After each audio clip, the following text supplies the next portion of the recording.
नमस्कार दोस्तों, आज हम order for maintenance of wife, children and parent पर वीडियो बनाएंगे, जो कि सीआरपीसी के 125 सेक्शन 125 में दिया हुआ है। बहुत दोस्त लोग पूछते हैं कि क्या हस्बैंड को मेंटेनेंस मिल सकता है यदि वाइफ अर्निंग है, हस्बैंड अर्निंग नहीं है तो नहीं मिलेगा। उसका रीज़न क्या है? तो उसका रीज़न है कि हस्बैंड को न तो मीन्स बच्चे पालना है, और हस्बैंड पर्दानशीन भी नहीं हो सकता है, और हस्बैंड अर्न कर सकता है ऑलवेज। घर में बैठे क्या कर रहा है? किचन में खाना भी नहीं बनाना है, कुछ नहीं करना है, तो जाओ कमाओ और खाओ। तो हस्बैंड को किसी भी हालत में वाइफ मेंटेनेंस नहीं देगी। जब भी मेंटेनेंस मिलेगा तो वाइफ को ही मिलेगा, एक। दूसरा, उनके बच्चे को मिलेगा। तीसरा, उनके पेरेंट को मिलेगा। और ये मेंटेनेंस सिर्फ मेल यानी हस्बैंड को ही देना है। तो ये चैप्टर 9 में आता है दोस्तों सीआरपीसी के, कि order for maintenance of wife, children and parents. Maintenance कब दिया जाता है, क्यों दिया जाता है, ये हम देखते हैं। मेंटेनेंस दिया जाता है यदि हस्बैंड के किसी गलती के कारण वाइफ अलग रह रही है, तो या बच्चे अलग रह रहे हैं, या पेरेंट अलग रह रहे हैं, या पेरेंट साथ भी रह रहे हैं, बच्चे साथ भी रह रहे हैं, वाइफ साथ भी रह रहे हैं, लेकिन हस्बैंड खर्चा नहीं देता है, तब भी मेंटेनेंस देना है। लेकिन यदि वाइफ साथ रह रही, खर्चा नहीं देता है, तो वाइफ रहता है कि अलग ही रह लेती है। तो वाइफ अलग रहती है नॉर्मली, यदि झगड़ा हो जाता है तो मेंटेनेंस उस साल में देना है। देखते हैं दोस्तों, section 125 order for maintenance of wife, children and parent, 3 ही का होता है। कभी भी हस्बैंड को मेंटेनेंस नहीं दिया जाता है। कई दोस्त मेरे ऐसा क्वेश्चन पूछे, क्या हस्बैंड को मेंटेनेंस मिलेगा? ये तो जेंडर न्यूट्रल है, तो ऐसा नहीं है। यह रिलीजन न्यूट्रल है। यदि आप हिंदू हो, मुस्लिम हो, क्रिश्चियन हो, क्रिश्चियन हो, जैन हो, बुद्धिस्ट हो, जुडिज्म हो, यहूदी हो, कोई भी धर्म के हो, इंडिया के सिटीजन हो, तो आपको मेंटेनेंस देना है। यह लिखा हुआ है क्रिमिनल प्रोसीजर कोड 1973 के सेक्शन 125 में और चैप्टर 9 में। इफ एनी पर्सन मतलब एनी रिलीजन का, कोई भी रिलीजन का होता है।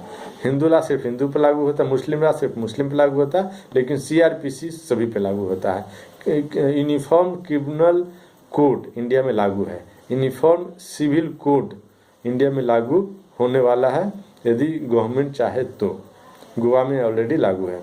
If person having sufficient means, if person means कोई भी पर्सन को सफिशिएंट, उसके पास पर्याप्त धन संपत्ति, पर्याप्त साधन है, और नेग्लेक्ट करता है और रिफ्यूज करता है टू मेंटेन, किसको हिज वाइफ को। और वैसा वाइफ जो अनेबल टू मेंटेन हरसेल्फ, जो नौकरी पेशा नहीं कर रहा है, उसके पास पर्याप्त संपत्ति नहीं है, तो उसको मेंटेनेंस देना है।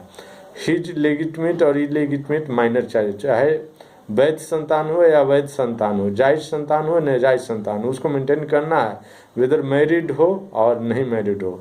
लेकिन अनेबल टू मेंटेन इटसेल्फ मतलब कि माइनॉरिटी के कारण या डिफॉर्मिटी के कारण या किसी डिजीज के कारण, रोग के कारण वो यदि अपने आप खर्चा नहीं वहन कर सकते, अपना कमा के खा नहीं सकता, तो उसको एक्सपेंडिचर, उसको मेंटेनेंस देना है। किसको? लेजिटिमेट इलेजिटिमेट चिल्ड्रन को। तीसरा है कि इफ हिज लेजिटिमेट और illegitimate child not being a married daughter को छोड़ करके, हु हैज अटेन्ड मेजोरिटी, जो कि बड़ा भी हो गया है, तो बड़ा हो गया तो मैरिड डॉटर तो कौन देगा? तो उसका हस्बैंड देगा मेंटेनेंस। तो ये बोल रहा है यहाँ पर कि मैरिड डॉटर को छोड़कर जो बच्चे हैं 18 साल से अधिक भी हो रहा है, उनको मेंटेनेंस देना है। Where such child is by reason of any physical और मेंटल एबनॉर्मेलिटी और injury unable to maintain itself. कोई फिजिकल रोग हो, कोई मेंटल रोग हो, कोई पागल हो, तो मेंटेनेंस देना है। इंजुरी के कारण, रोड एक्सीडेंट या कोई कारण किसी तरह की इंजुरी हो गया है, तब भी मेंटेनेंस देना है। और चौथा नेक्स्ट कहता है कि हिज फादर है या उनकी मदर है unable to maintain herself by himself और हर सेल्फ। मदर है तो हर सेल्फ और फादर है तो हिमसेल्फ, मेंटेन नहीं कर सकता ड्यू टू बूढ़ा हो गए हैं, या कोई भी रीजन हो सकता है, मेंटल फिजिकल मीन्स अनेबल हैं। और वैसा फादर नहीं जो हट्टा कट्टा है और वो बोल रहा है कि हमको मेंटेनेंस दो। तो मैं देखा हूँ खुद अपनी आंखों से कोर्ट से उसको डांट करके भगाते हुए कि आपका एज क्या है, तो बोला 55, और आपको कोई तकलीफ है शरीर में, तो बोला नहीं सर। तो आप खुद क्यों नहीं कमाते हो, जाइए और आपका एप्लीकेशन, आपका केस मैं खारिज करता हूँ। तो इस तरह से दोस्तों, तो ऐसा नहीं है कि कोई भी पेरेंट को कहता है कि ही फादर और मदर, और क्या लिख दिया है कि अनएबल टू मेंटेन हिमसेल्फ और हर सेल्फ, जो मेंटेन नहीं कर सकते, बूढ़ा हो गए हैं, 60 साल से ऊपर के हो गए हैं, तो वो कैसे कमाएंगे यार, कहाँ कमाएंगे। तो उनके खर्च आपको देना है, नहीं तो कोर्ट ऑर्डर करेगी। और कौन मेंटेनेंस देता है, तो कोई भी काम, मैं बोला था जुडिशियल मजिस्ट्रेट सेकंड का सेकंड क्लास, न तो कॉग्निजेंस लेगा, न तो वारंट इशू करेगा, न तो कुछ भी नहीं करता, न सर्च वारंट इशू करेगा, तो और न पीसी देगा, पुलिस कस्टडी भी नहीं देगा। तो वो क्या कर सकता है, तो वो बस 1 साल की सजा के लिए जो केस जुडिशियल में चीफ जुडिशियल मजिस्ट्रेट ट्रांसफ़र करेगा, उसको वो ट्रायल कर सकता है बस। तो ये जुडिशियल मजिस्ट्रेट फर्स्ट क्लास में मतलब में नॉट है ना, may upon proof of such neglect or refusal order such person to make monthly allowance for the maintenance of his wife, और ऐसा उसके पास प्रूफ आप लाइए कोर्ट में, तो वो ऑर्डर करेगा मेंटेनेंस का। किसका, वाइफ, चाइल्ड, फादर, मदर, ये 4 आदमी का, वाइफ का, चाइल्ड का, फादर का, मदर का। एट सच मंथली रेट, कितना रेट पर, तो पहले 2001 से था, 24 सितंबर 2001 तक क्या था कि 5,000 से अधिक नहीं मिलेगा किसी को मंथली मेंटेनेंस। अब क्या है, करोड़ों में मिल सकता है। क्या डिपेंड करता है कि आपकी भाई जो डिग्री होल्डर है और जो जजमेंट डेटर है, तो जजमेंट डेटर जो है उसकी आमदनी कितना है। तो आमदनी तो 5 अरब पर मंथ कमा रहा है, ठीक है, 3 अरब इसे मेंटेनेंस दे दो।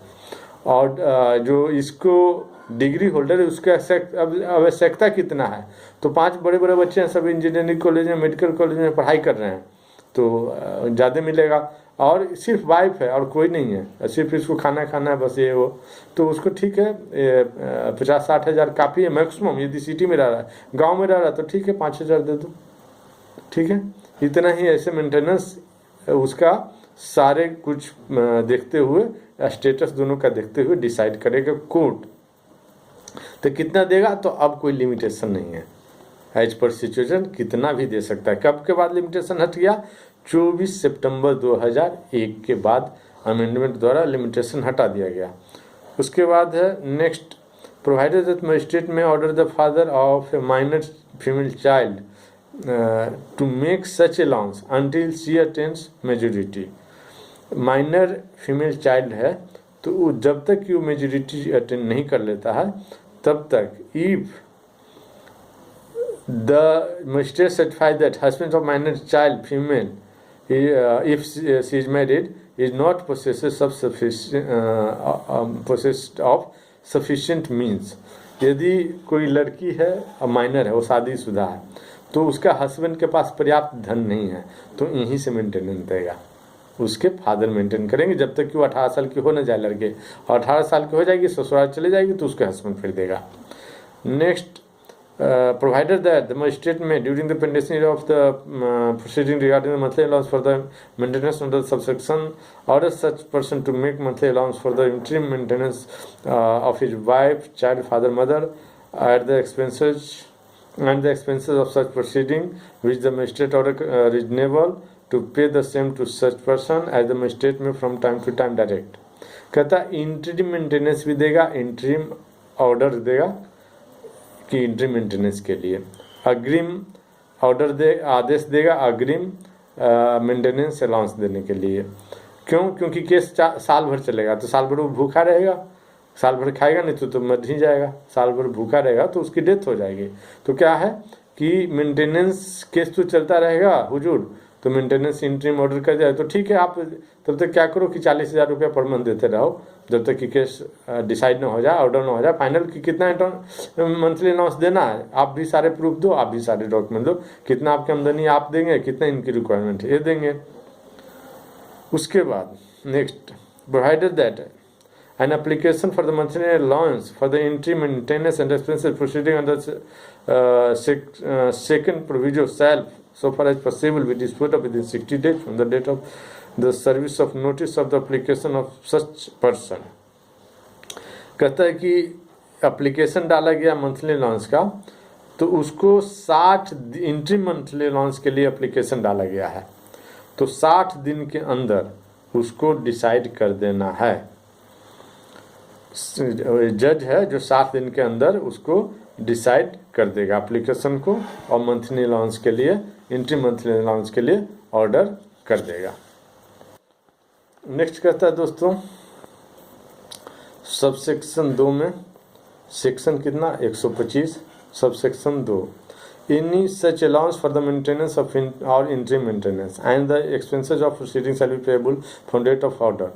डेट ऑफ ऑर्डर, मान लो केस चला 2 साल, 2 साल के बाद ऑर्डर हुआ तो उस समय से दिया जाएगा। मान लो इंटरिम ऑर्डर के लिए बोला कि इंट्री मेंटेनेंस दो, इंट्री मेंटेनेंस 7 दिन में निपटारा करना है, तो उस दिन से डेट हुआ, ऑर्डर हुआ, तो उस दिन से उसको मिलेगा क्या allowance, interim allowance. If so order from the date of an application for maintenance of interim maintenance or expenses proceeding as the case में भी। यदि कुछ नहीं बोलता है, कोई कुछ नहीं बोला, इंट्री मेंटेनेंस नहीं मिला, हम मेंटेनेंस 2 साल केस पेंडिंग रहा, 2 साल के बाद मिला, और एप्लीकेशन में मांग किया है एक एप्लीकेशन डाल के कि इसका मेंटेनेंस तब से दिया जाए जब से हम एप्लीकेशन डाले हैं, तो कोर्ट की डिस्क्रिशनरी पावर है कि वह मंथली अलाउंस उस समय से भी अलाउ कर सकता है जब एप्लीकेशन जिस डेट से कोर्ट में डाला गया था मंथली मेंटेनेंस लेने के लिए। Subsection 3, if any person so order fail without sufficient cause to comply with the order of any such magistrate may, for every breach of order, issue a warrant of levying the amount in the manner provided for the levying fines, and may sentence such person for the whole or any part of sub-monthly allowance for the maintenance of interim maintenance and expenses proceeding as the case may be, remaining unpaid after the execution of the warrant, to imprisonment for a term which may extend to 1 month or until payment if sooner made। कहता है कि यदि कोई monthly allowance देने का या interim allowance देने का, इंट्रीम मेंटेनेंस देने का ऑर्डर हो गया और वो नहीं दे रहा, तो बोला कि फाइन आप लगा दो, तो फाइन भी लगा दिया तब भी नहीं दे रहा, बोला 1 महीना जेल में डाल दो, बोला 1 महीना जेल में उसको डाल दिया तब भी वो अलाउंस नहीं दे रहा, तो बोला जब तक अलाउंस देता नहीं है ना तब तक जेल में पड़े रहने दो। ठीक है, ऐसा यहाँ लिखा हुआ है। पहले तो कि वो अलाउंस देता नहीं है, ठीक है, फाइन लगा दो, अलाउंस भी नहीं देता, फाइन भी नहीं देता, ठीक है, 1 महीना जेल में रखो। 1 महीना जेल रखने के बाद भी नहीं बोला नहीं दूंगा, तो बोला उसी से जेल में रहने दो तब तक कि वो अलाउंस दे नहीं देता है। उसके बाद नेक्स्ट चलो दोस्तों, provided that no warrant shall be issued for the every recovery of anyone due under this section unless application be made to the court in levying such amount within a period of 1 year from the date on which it become due। अब due हुआ है और allowance दे नहीं रहा है, आप चुपचाप बैठे हो और 1 साल हो गया, तो अब उसको अलाउंस के लिए दोबारा नहीं मांग सकते हो, और 1 साल जिसका नहीं हुआ है उस सबके मांग, वो सभी जितना ड्यू है और अभी आगे का भी कि नहीं देता है, वो देने के लिए प्रॉपर आप एप्लीकेशन डाल सकते हो। जिसका 1 साल हो गया वो लैप्स हो गया, वो आपका गया, अब नहीं मिलेगा, क्योंकि 1 साल हुआ तो आप कैसे काम चला रहे हो, एप्लीकेशन क्यों नहीं डाले कि एग्जीक्यूशन ऑफ ऑर्डर, प्रत्येक चीज़ के लिए कोर्ट में एप्लीकेशन डालना होता है, बिना मांगे कुछ भी नहीं मिलता है। मतलब जो आप ऑर्डर कर दी उसका एग्जीक्यूशन हो, उसका आदेश का पालन हो, इसके लिए एप्लीकेशन जो डालते हैं उसको एग्जीक्यूशन पिटीशन बोलते हैं। उसके बाद है कि provided for that if some person offer to maintain his wife on condition living with him and she refuse to live with him, such magistrate may consider any ground for refusal stated by her and may make an order under this section notwithstanding such offer if he is satisfied that there is just ground for so doing. यदि वह condition लगाता है कि बाप मेरे साथ रहेगा तो मैं मेंटेनेंस दूंगा, तो जज देखेगा कि वाइफ क्या बोलती है, वाइफ कुछ ग्राउंड बताती जो कि रीजनेबल है, प्रॉपर है, तब तो जज ऑर्डर करके नहीं आपको मेंटेनेंस देना है। और कोई ग्राउंड नहीं बताती है तो वो मेंटेनेंस ऑर्डर नहीं करेगा, और मेंटेनेंस मिल रहा है उसको भी खारिज कर देगा।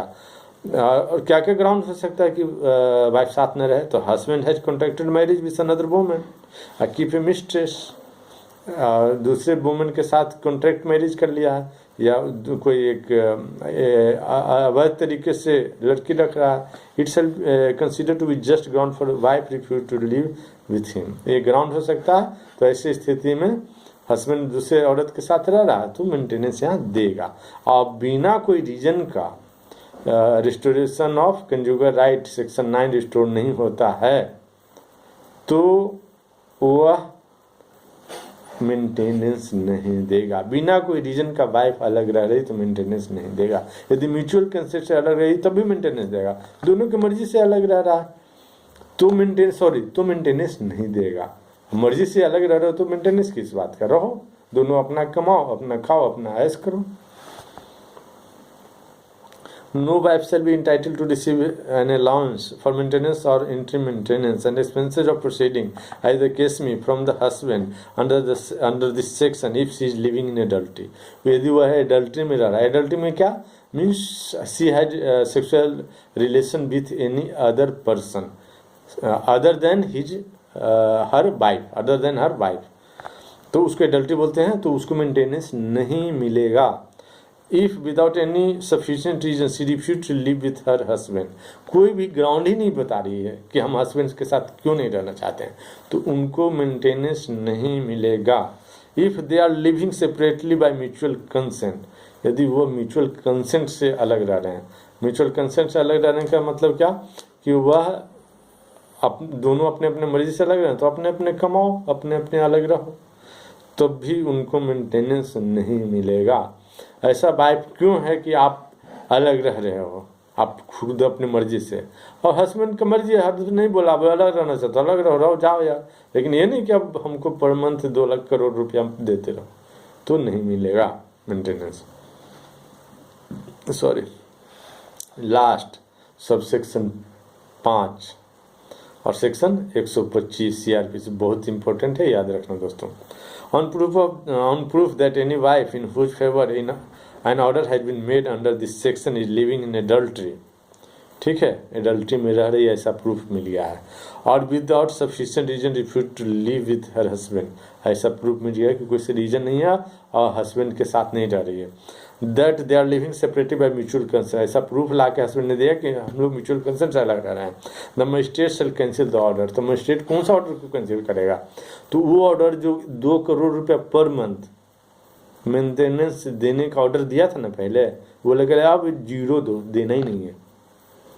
यदि एडल्ट्री में रह रहा नहीं देना है, यदि सफिशिएंट रीजन के बिना रहने से साथ इनकार कर रही है नहीं देना है, यदि थर्ड क्या म्यूचुअल कंसेंट से अलग रह रही है तो नहीं देना है। आज के लिए इतना ही दोस्तों। सेक्शन 125 से संबंधित कोई भी क्वेश्चन हो तो आप पूछिएगा।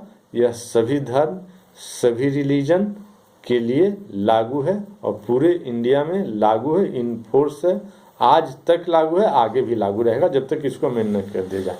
धन्यवाद दोस्तों।